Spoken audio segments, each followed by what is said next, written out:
1. The galactic fear. For centuries, the galaxy had whispered one word with dread: humanity. Even after Earth's wars ended and the species scattered among the stars, their reputation remained the same: unpredictable, emotional, relentless. Entire empires trained their soldiers with one rule: if you see a human, don't provoke them. Because humans didn't surrender. They adapted. But then, something changed. Rumors spread that there was a new kind of human, a small group the others called special. No one knew what made them different, until the Korth Dominion decided to find out. 2. The Korth Offensive. The Korth Empire's fleet descended on the colony world of Erevos 9, expecting an easy conquest. Only a few hundred human settlers lived there, miners and engineers with little weaponry. Admiral Torvakin, scarred from a dozen wars, gave the order: begin orbital sweep, exterminate resistance. But resistance didn't come from weapons. It came from 5 humans who stepped into the open with no armor, no visible gear, only calm eyes and unshaken faces. 3. The first contact. Identify yourselves, to demand it through comms. One of them, a young woman with short black hair and a voice steady as steel, replied, "We're human, but not the kind you've met before." Then she looked up, directly through the orbital cameras. Every system on the command deck flickered. Sensors warped. Crew members screamed as their implants overloaded. Tor shouted. What did she do? The AI responded in panic. Unknown interference, mental waveform, origin, human. 4. The ones we call special. On the surface, the 5 humans moved as one. They weren't telepaths. Not exactly. Their neural structures were fused with quantum patterns, enabling them to perceive time, emotion, and probability as single unified threads. The result? They didn't just predict enemy actions, they felt them before they occurred. They were the product of an abandoned Terran project, Project Astra, designed to create soldiers who could think and move beyond human limits. The rest of humanity called them specials, part miracle, part myth. 5. The power unleashed. When Korth troops landed, the specials didn't fire first. They simply walked into the field. One raised a hand. The plasma bolts fired by alien rifles twisted mid-air, bending away like raindrops against an invisible wind. Another whispered a single word, and every Korth soldier in A-shot dropped their weapons, overcome by an emotion they'd never felt before: fear. Tor watched the feed, trembling. How are they doing this? His science officer stammered. They're rewriting emotional frequency fields, turning instinct into weapons. 6. The warning. Hours later, the fleet tried orbital bombardment. It failed. Every missile detonated harmlessly above the atmosphere, redirected by gravitational shifts that shouldn't have been possible. Tor opened a final transmission to the colony. Human leader, state your demands. The young woman appeared again, her gaze piercing.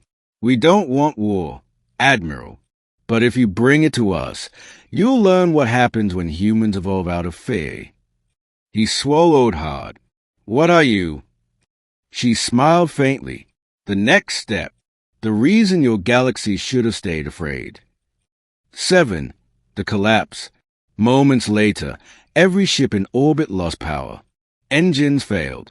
Communications died. Tor watched helplessly as his dreadnought began to drift toward the planet's gravity well. Just before impact, the human woman's voice echoed through the bridge. We won't kill you, but you'll remember this. The ship stopped mid-fall, hovering in silent suspension. Then, slowly, they were pushed back into orbit. Gently, impossibly. The Korth fleet limped away, broken in pride but untouched in body. 8. The aftermath. Across the galaxy, word spread faster than light. The humans have changed. They can bend reality itself. They call them the Specials. The Galactic Council convened emergency sessions. Empires began research into psychic warfare. Some feared extinction.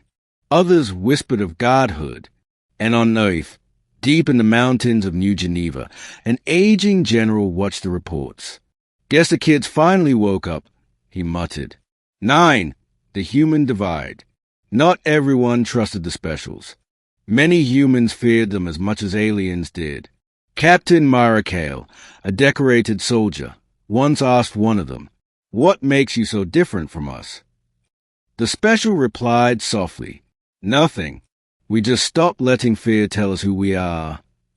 Myra didn't know whether to be inspired or terrified. 10.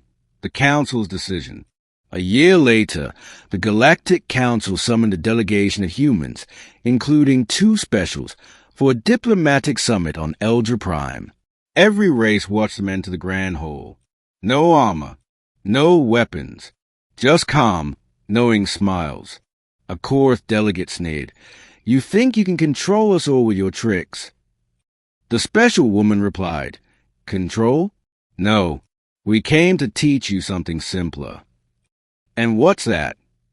She turned to the vast assembly of species and said, "That fear is a cage every intelligent being builds for itself. We broke ours." The whole fell silent. 11. The moment that changed history. As the meeting ended, an assassination drone, programmed by extremists, burst through the ceiling. Before anyone could react, it froze mid-air, disassembled itself atom by atom, and collapsed into harmless dust. The special looked at it sadly, still afraid. From that day forward, the galaxy realized humanity was no longer the wild race of emotion and chaos they once knew. They had evolved into something far more terrifying, a species that understood every fear in the universe and refused to bow to any of them. 12. Epilogue, The Whisper Among the Stars. Centuries later, in the archives of the Galactic Concord, a quote is preserved under the name Astra Prime, Human Special Unit Alpha. "We were born from fear. We grew through pain. And when the galaxy trembled before us, we chose to stand still." The galaxy never attacked humanity again, not because of weapons, but because of what humans had become.